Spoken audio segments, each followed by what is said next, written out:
Само за 5 години се случиле 35 убиства од семејно насилство, меѓу кои и фемицид, но исто така 115 случаеви во склоп на 10 години. Погумти се бројките овие кои што ги слушнав од вас, навистина досега ги немам анализирано. Фемицидот е една толку сензитивна и страшна појава во општеството која што треба да биде уште во многу раните фази препознаено, бидејќи фемицидот не започнува инцидентно.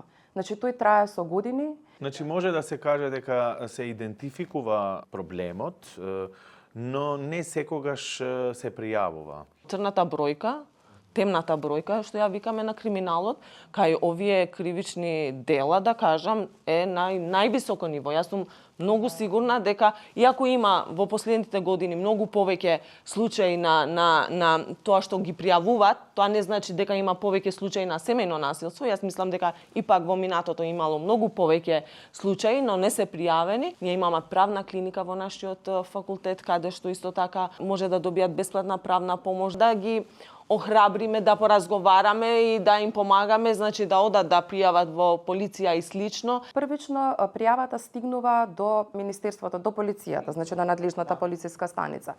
Таму јас ве уверувам и ги уверувам сите оние кои што ќе го гледаат овој подкаст, дека таму работат исклучиво професионалци кои што се сензибилизирани.